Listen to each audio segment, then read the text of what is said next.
जय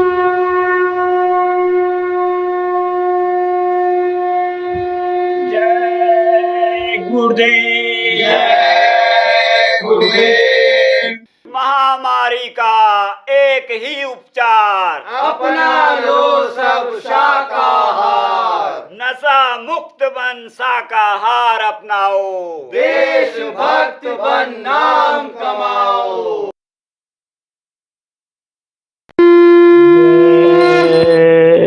गुरुदेव। तेरी उल्फत की मस्ती रहे हर घड़ी, तेरे कदमों में सिर को झुकाता चलूं। मुझको गैरों के रिश्तों से क्या वास्ता, सिर्फ रिश्ता तुम्हारा निभाता चलूं। इतनी शक्ति मुझे दो मेरे सतगुरु, तेरी भक्ति में खुद को मिटाता चलूं।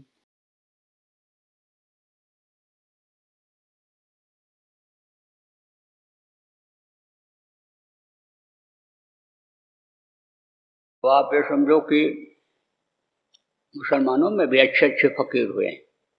तो एक थे फरीद साहब, संस्कार इनका होता है।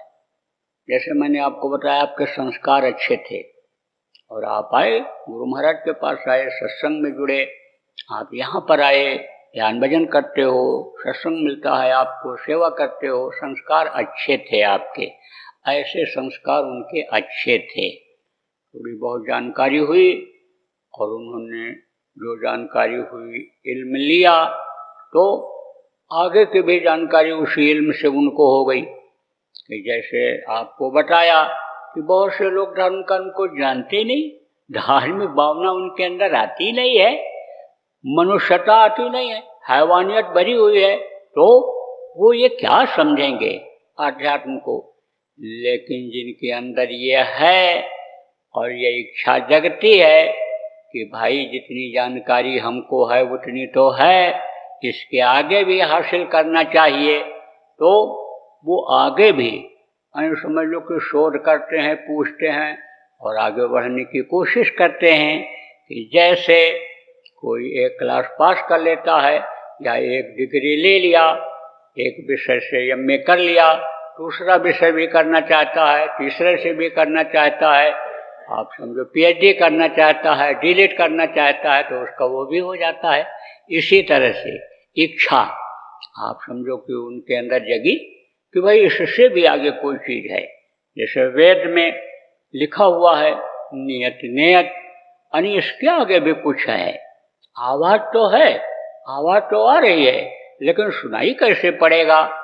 आप ये समझो कि रोशनी तो है, लेकिन दिखाई कैसे पड़ेगी, ये वेद से परे की चीज़ है। तो आप ये समझो कि जैसे पहाड़ी है और पहाड़ी के उधर धुआं हो रहा है, तो ये तो निश्चित है कि आग है उधर, क्योंकि आग जहाँ होती है धुआं वहीं होता है। लेकिन अब वो आग कहाँ जल रही है, कोई गांव में जल रही है कि कोई मैदान में जल रही है, कि कैसी आग है, कैसा धुआं है, उसका खुशबू कैसा है। ये जो तिल मेवा घी जल रहा है, खुशबूदार यानी हवा है, खुशबूदार धुआं है, या कोई खरपतवार जल रहा है, कोई सड़ी चीज़ जल रही है, ये तो जब कोशिश करेंगे, प्रयास करेंगे, तभी देख पाएंगे और सुन पाएंगे। तो इच्छा उनकी थी कि कुछ आगे भी चला जाए, बढ़ा जाए, हासिल किया जाए। पता लगाने लगे तो कहा जा पर जाकर सत्य संदेह हो, चाहे मिले में कछ संदेह हो। इस चीज़ की आदमी इच्छा करता है, मन बना लेता है और मालिक से प्रार्थना करता है, तो मालिक उसकी इच्छा पूरी कर देते हैं। तो पता लग ही जाता है। आप समझो दिन खो जा तिन पाइयाँ, गहरे पानी पैठ, तो वो निकल पड़े। पता लगाते लगाते पहुंच गए कहाँ, अजमेर, राजस्थान में अजमेर जिला है। तो वहीं पर ख्वाजा मोइनुद्दीन जिनको कहते हैं, जिनका मजार अब भी बना हुआ है, बहुत से लोग ज़ियारत करने के लिए वहाँ जाते हैं, तो वो बैठे हुए थे। इस समय की चमक दमक तो पहले थी नहीं, बहुत साधारण लोगों का खाना, बहुत साधारण रहना लोगों का था। विचार बड़े ऊंचे थे, मोटा खाना मोटा पहनना और गैर आराम तलब जगह पर लोगों का सोना तो जरूर होता था, लेकिन विचार और भावनाएं बहुत ऊंची होती थी, नियत बड़ी दुरुस्त होती थी, इसलिए तो बरकत होती थी। छोटे छोटे घर की औरतों के शरीर में 2-2 किलो चांदी, 1-1 पाव सोना हुआ करता था। पैर में जूतियां भले न रहती रही हूं, कपड़े भले भी फटे रहे हों, लेकिन खुशहाल थे। बहुत कुछ हो, बड़ी मान प्रतिष्ठा हो, धन दौलत बंगला कोठी हो, लेकिन शांति न हो, पारिवारिक कलह हो, बीमारियां साथ न छोड़ती हों, कोई न कोई समस्या बनी रहती हो, तो सब बेकार है। तो आप ये समझो कि सूखा पेड़ था, उसी का सहारा लिए हुए बैठे थे। कौन? मोइनुद्दीन साहब जिनको कहा गया, बैठे हुए थे। तो ये फरीद गए, देखे, पूछा कि कहाँ मिलेंगे मुर्शिद साहब? गुरु जी कहाँ मिलेंगे, कहाँ रहते हैं? किसी ने दिखाया, कहा वो देखो बैठे हैं। तो इनके अंदर 2 तरह की इच्छा जगी कि भाई ये हरा पेड़ के सहारे से क्यों नहीं बैठे हैं? इतने बड़े मुर्शिद कहलाने वाले, फकीर कहने वाले, पूजी कहलाने वाले, इनकी लोग तारीफ ही करते रहे रास्ते भर। जब पूछा तब वो सूखे पेड़ के सहारे क्यों बैठे? दूसरी चीज मन में ये भी बात आई कि कहीं ऐसा न हो कि ये अधूरे हों, इनको ज्ञान न हो, जानकारी न हो कि इसको हरा कैसे किया जाता है, तो लाओ मैं हरा कर दूं। तो जो योग उन्होंने किया था, जो साधना किया था और जिससे उनके अंदर सिद्धि आई थी, आप ये समझो जो सिद्धि यानी समझो कि भगवान राम के अंदर थी, कि पत्थर को उन्होंने यानी समझ लो कि बना दिया था, नारी बना दिया था। आप ये समझो जो शक्ति कृष्ण भगवान के अंदर थी कि एक जगह से दूसरी जगह तुरंत पहुंच जाते थे। द्रौपदी ने याद किया नहीं, साड़ी जब उसकी खींची जा रही थी, नंगी की जा रही थी, कि तुरंत पहुंच गए। कहते 16,000 रानियां थी, रानियां नहीं थी उनकी, वो सब सेवकाएं थी, वो सब उनकी भक्त थी। अंदर में वो श्रत सब योग की साधना करती थी, और जैसे श्री कृष्ण उनको सबको मिलते थे, एक रूप में मिलते थे, सब जगह दिखाई पड़ते थे। तो जैसे कि मीरा ने रविदास गुरु की दया लेकर के उस मालिक को, परमात्मा को पिया, मालिक सब कुछ कहा, अनेक नामों से उसको लोगों ने पुकारा, उसी तरह से आप ये समझो कि उनको वो देखती थी। तो द्रौपदी ने याद किया तो पहुंच गए। तो जो शक्ति उनके अंदर थी, आप ये समझो कि उस तरह की शक्ति इसके अंदर भी आ गई थी। किसके? फरीद के अंदर। तो फरीद ने क्या किया कि अपनी योग विद्या के द्वारा, साधना की शक्ति के द्वारा पेड़ को हरा कर दिया। तब वो जो मुर्शिद थे मोइनुद्दीन साहब, उन्होंने कहा अरे ये तो कोई मनमुखी आ गया। जब देखा उधर तो कहा ये तो मनमुखी है, इसको तो जल्दी विश्वास ही नहीं होगा कि जितनी चीज मेरे अंदर है उससे हमको आगे भी ये दिला देंगे, इसको तो बराबर शंका बनी रहेगी और इसके काबिल नहीं। लेकिन अब अहंकार दूर करने के लिए आप ये समझो कि ऐसे साधारण रूप से गंदगी हो तो उसको साफ कर दे आदमी, लेकिन जो गंदगी बहुत ज़्यादा हो जाती है उसको सफाई करने में समय लगता है। तो ये जो अहंकार होता है ये जल्दी जाता नहीं है। आप ये समझो बहुत समय तक रहता है अहंकार। तो अहंकार ही मन तो बना। मनमुखता किसको कहते हैं? जब अहंकारी बन जाता है मन, कामी बन जाता है मन, क्रोधी मन बन जाता है, लोभी मन बन जाता है, तब वो अहंकारी हो जाता है। तो कहा भाई ये इसके लायक तो नहीं है, लेकिन लाओ एक बार देख लें, साफ करके देख लें, इसके अहंकार को छूट करके देख लें। तो फिर अन्य समझ लो कि उन्होंने अपनी शक्ति से उस पेड़ को सुखवा दिया। तो सुखवा दिया, तब विश्वास तो इसको हुआ कि देखो हरे पेड़ को सुखवा दिया, तो ये सिद्धि, इतनी सिद्धि तो इनके अंदर है जो मेरे अंदर है, इतनी तो है। लेकिन फिर सोचा कि लाओ एक बार फिर देखें। दूसरी बार फिर वही बात आई कि मुर्शिद को यानी सूखे पेड़ से यानी समझो के पास बैठना, उसका सहारा लेकर बैठना ये ठीक नहीं रहेगा, तो लाओ फिर हरा कर दें। तब फिर हरा कर दिया, फिर हरा कर दिया। तब उन्होंने डांटा, कहा कि तू नाम लेने के लिए आया है, दीक्षा लेने के लिए आया है, किस लिए आया है? इल्म लेने के लिए आया है, खुदाई राज जानने के लिए, खुदा का नूर देखने के लिए, वो जो 24 घंटे आवाज हो रही गायबी आवाज को सुनने के लिए तू आया है?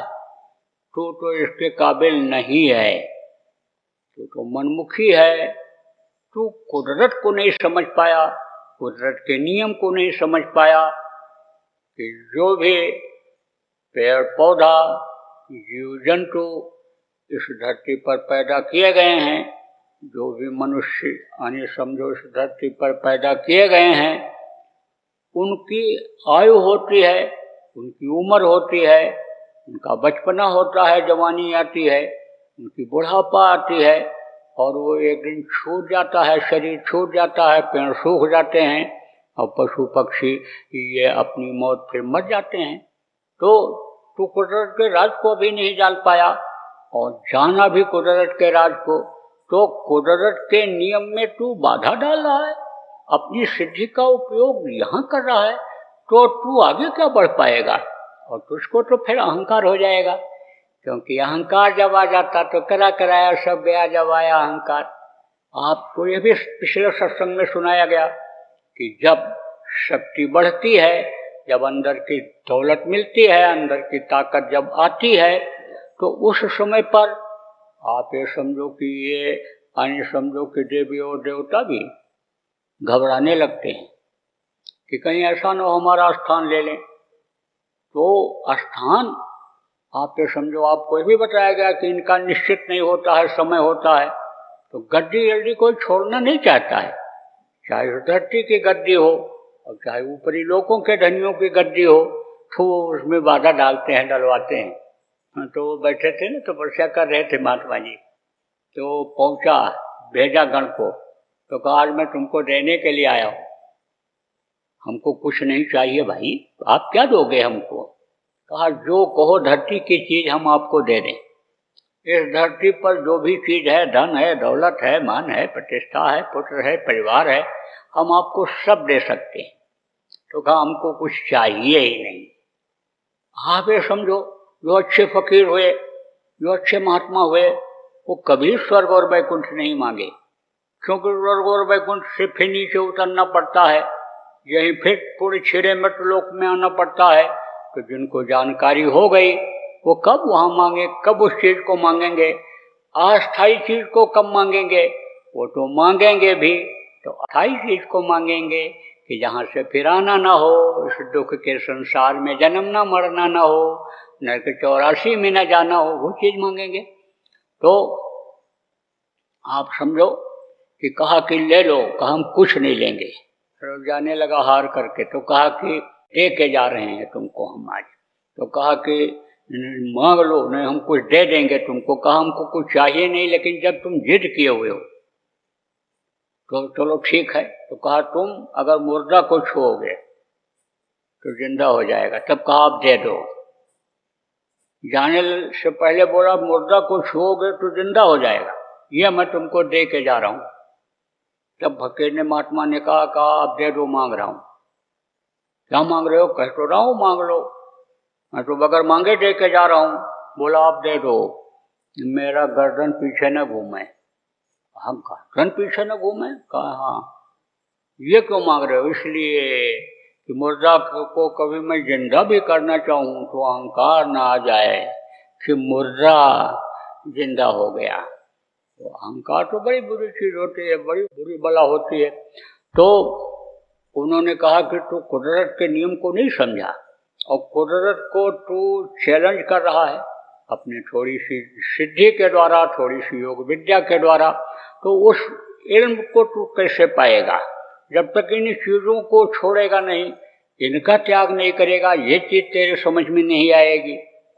तो तू जा, मनमुखी है तू, तेरे अंदर जब विश्वास आएगा, गुरमुखता जब आएगी तब तू आगे बढ़ पाएगा। तू जा, अब वहाँ जा दिल्ली, और वहाँ अन्य कुतुब समझो कि रहते थे, कुतुब काकी जिनका नाम पड़ा, तो वो रहते थे। तो कहा कि जिनके नाम से मीनार है, कहा जा तू उनके पास जा, अब वो तुझको अपना बनाएंगे, तुझको अब दीक्षा मंत्र देंगे, इल्म देंगे। वो फरीद वहाँ गए, तो वहाँ गए तो बहुत कम उम्र के थे, देखने में बिल्कुल लड़के से लगते थे। अब ये तो ऐसी दौलत है, ऐसी विद्या है कि कोई किसी उम्र में पा सकता है, और जवानी में जब मिल जाता है तब उसको काम करने का मौका भी रहता है दूसरों के लिए। और जब हाथ पैर ढीले हो जाते हैं और इल्म मिली और तरक्की भी कर गया तो परमार्थ नहीं कर पाता है, दूसरों का हित नहीं कर पाता है। आप देखो गोस्वामी जी महाराज को, आप देखो कि जवानी में ही मालिक की प्राप्ति हो गई, तो उन्होंने कितना बड़ा काम किया।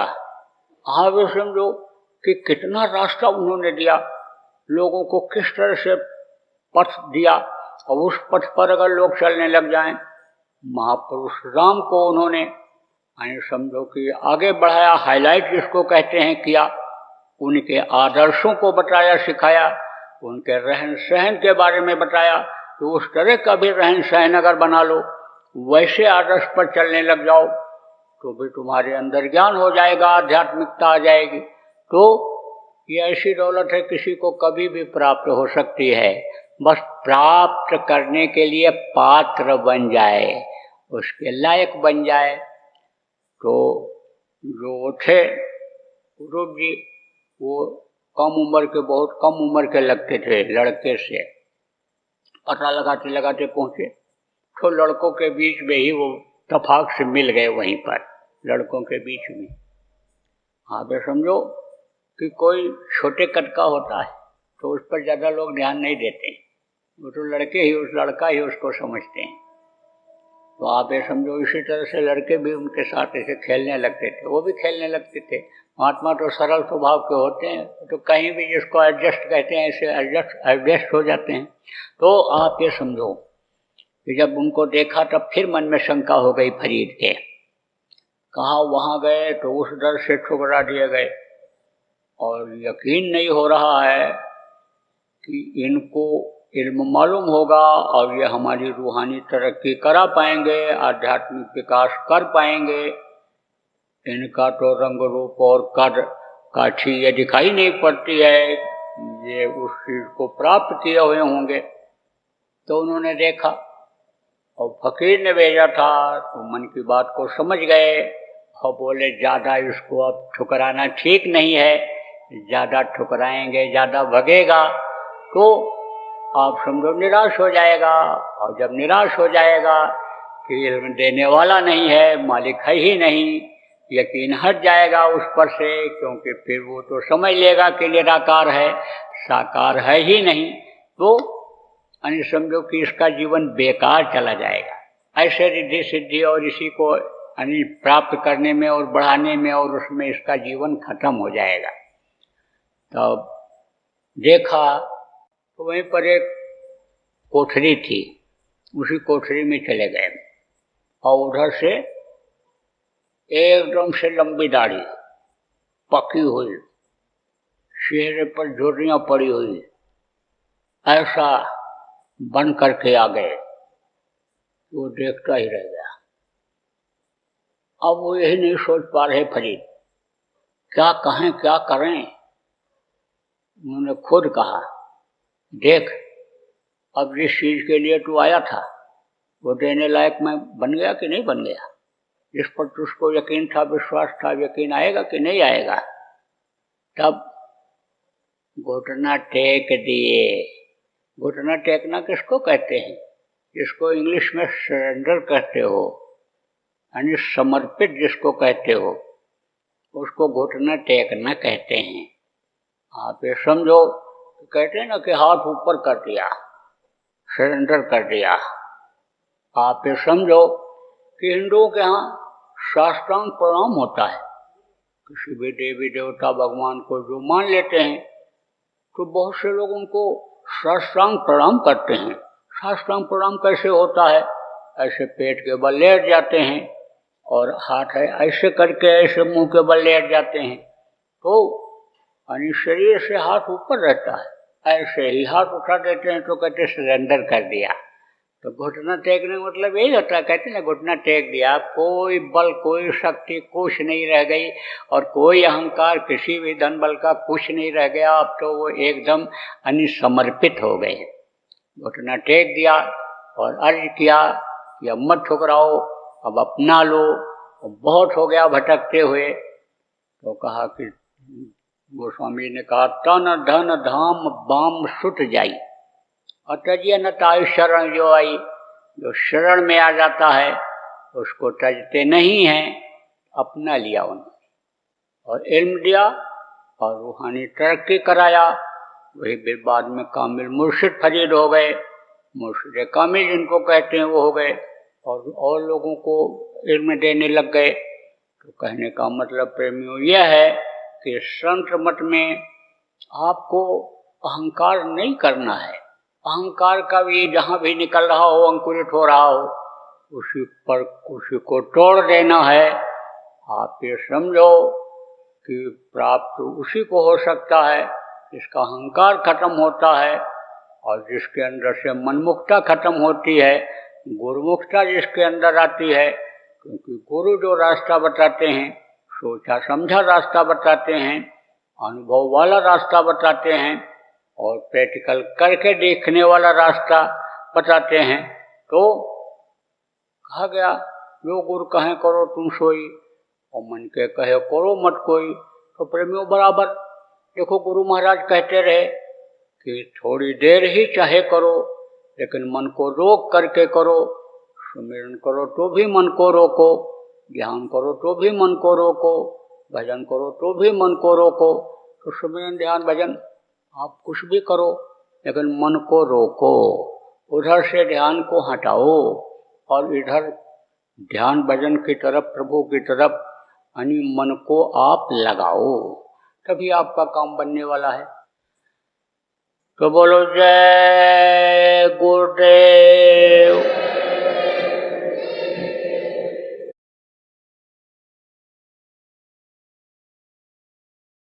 हम आप यहाँ रहते हैं, यहाँ रात्रि को विश्राम करते हैं, भोजन करते हैं, चलते फिरते हैं।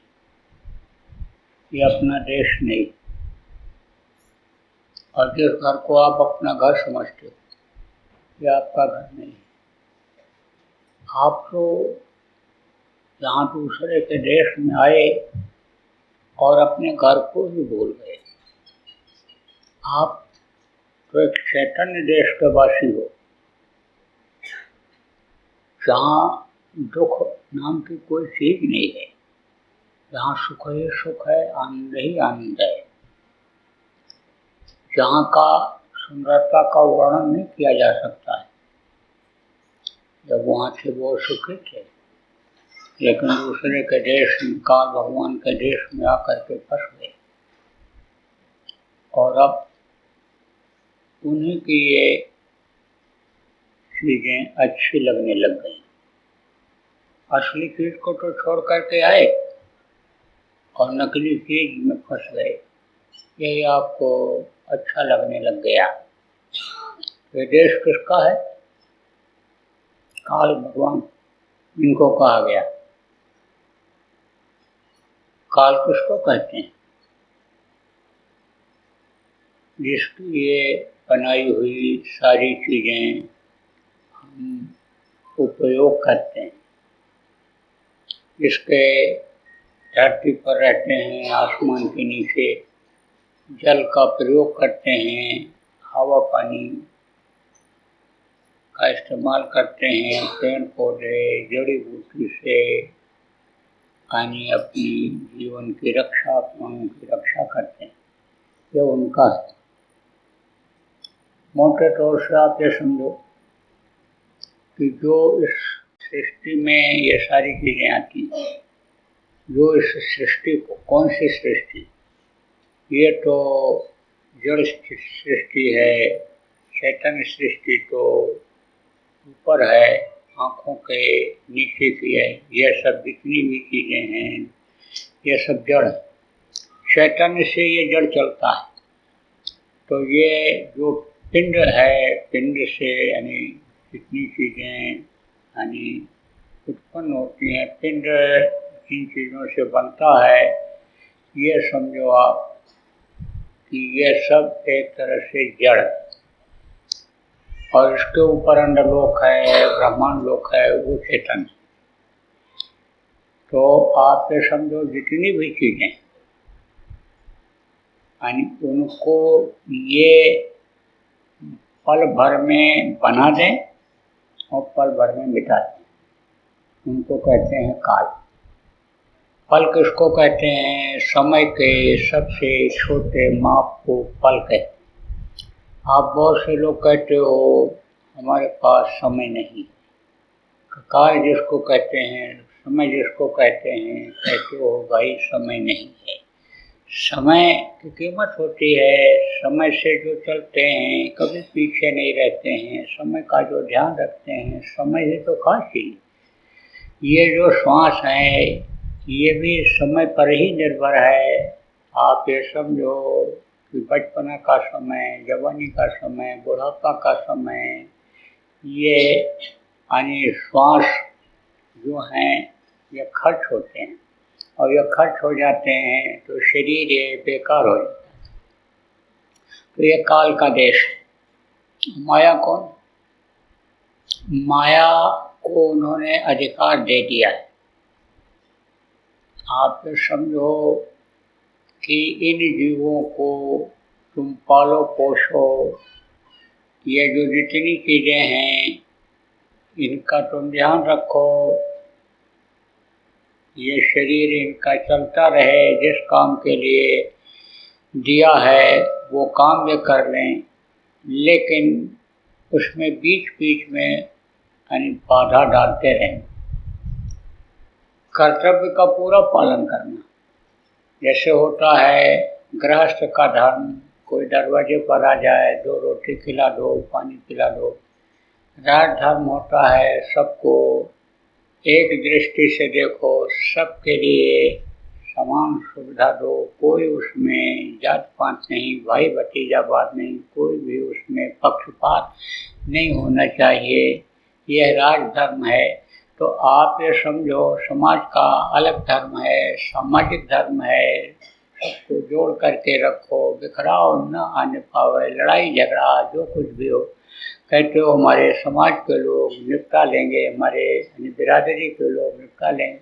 तो अलग अलग यानी समझ लो कि ये धर्म होता है। तो माया भी अपने धर्म का पूरा पालन करती है, लेकिन माया का इतना पसारा है कि माया का इतना जाल है, माया का इतना पर्दा है कि आदमी के पड़ जाता है। पैदा होते ही बच्चे के माया का पर्दा पड़ जाता है और वो उसी में फंस जाता है। आज लोग फंस रहे हैं।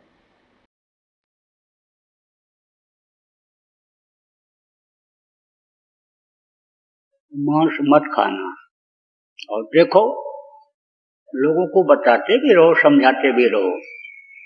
और आज संयोग की बात ऐसी है कि ऐसे दिन पर आपको मना किया जा रहा है मांस खाने से कि जब शाकाहारी दिवस पूरा विश्व मना रहा है। अब विश्व में शाकाहारी तो लोग बहुत हैं, लेकिन अपने को शाकाहारी कहना पसंद नहीं करते हैं। जितने भी शाकाहारी हैं अपनी जगह पर अगर ये कहने लग जाएं, मैं गर्व के साथ कहता हूं कि शाकाहारी हूं, तो बहुत से लोग उनके प्रभाव में आकर के और उनके पद और पोस्ट को देख करके शाकाहारी हो जाएंगे। बहुत सारे अधिकारी हैं, बहुत सारे नेता हैं, बहुत से लोग ऐसे हैं, वैज्ञानिक हैं पूरे विश्व में कि जो शाकाहारी हैं, लेकिन शाकाहारी का प्रचार नहीं करते हैं। हम आज विश्व शाकाहारी दिवस के अवसर पर यह अपील करेंगे कि जितने भी शाकाहारी देश विदेश में हो, आप सब लोग इसका प्रचार करो। आप समझो ये संकल्प आज के दिन बनाते हो कि हम पूरे साल तक शाकाहारी रहेंगे। अरे हम तो कहते हैं आप आजीवन शाकाहारी रहो, और ये प्रचार करो इस बात का कि आजीवन शाकाहारी लोग बन जाएं। अगर नहीं बनेंगे तो आज समझो कि आज मास की पूर्णिमा के दिन आपको बता देता हूं कि इतने रोग फैलेंगे, इतनी बीमारियां फैलेंगी कि कंट्रोल से बाहर हो जाएगा। ये कोरोना इस समय जो फैला हुआ है यह कुछ नहीं है, ऐसी बीमारियां नई नई आएंगी कि लोग तबाह हो जाएंगे। अल्लाह तौबा मच जाएगा, 1 मिनट में भगवान याद आ जाएगा, जिसको बिल्कुल भूल चुके हैं खुदा की याद आ जाएगी, वो समय आ जाएगा। हमारा कर्तव्य है, हमारा फर्ज है आपको समझाना, आपको बताना कि हमारी वेशभूषा ऐसी है, हमारा गुरु महाराज के दया से इस तरह का आने समय जो काम ऐसा है, गुरु महाराज का ऐसा आदेश है कि हमको तो बताना ही बताना है। तो आप सब लोग जितने भी विश्व के लोग हो शाकाहारी, आप इस बात का प्रचार करो। आप अगर इतवार को छुट्टी रहती है और मोहल्ले में चले जाओ, गांव में चले जाओ और ये टारगेट, ये निशाना बनाओ कि हम आज दिन भर में 10 आदमी को शाकाहारी बना के आएंगे। अब आप ये समझ लो 4 इतवार होता है, 40 आदमी को आप 1 महीने में शाकाहारी बना दोगे। अब सोचो इसी तरह से कितने शाकाहारी हो जाएंगे। आप अगर ये सोचो कि भाई हम कैसे कर पाएंगे, कहते कहते हो गए जैसे आप बहुत से लोग मांसाहारी थे और सुनते सुनते कहते कहते शाकाहारी हो गए, ऐसे बहुत से लोग हो जाएंगे। तो बराबर प्रचार प्रेमियों शाकाहार का होना चाहिए। जय गुरुदेव। बाबा उमाकांत जी महाराज अपने ही प्रेमियों के सहयोग से संस्था द्वारा जनहित का कार्य करते हैं। किसी भी व्यक्ति, संस्था व सरकार से कोई भी चंदा, चुटकी व अनुदान नहीं लेते और किसी भी तरह का व्यापार भी नहीं करते। इसलिए आप श्रोताओं को बताया जा रहा है कि बाबा जी के नाम पर किसी भी प्रकार का धन मांगने वाले व व्यापार में प्रचार करने वाले लोगों से होशियार रहिएगा। आपसे यही कहना है कि सत्संग सुनो, समझो और अच्छा लगे तो मानो। आने वाली बीमारी तकलीफों से बचने के लिए कुदरत व सरकारी नियम का पालन करो।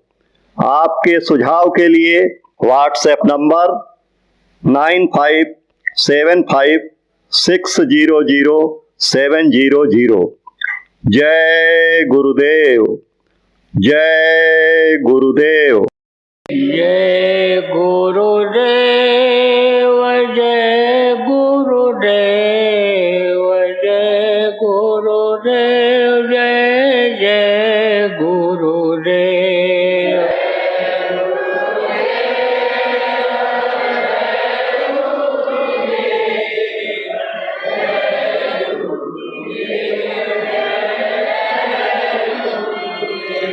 ये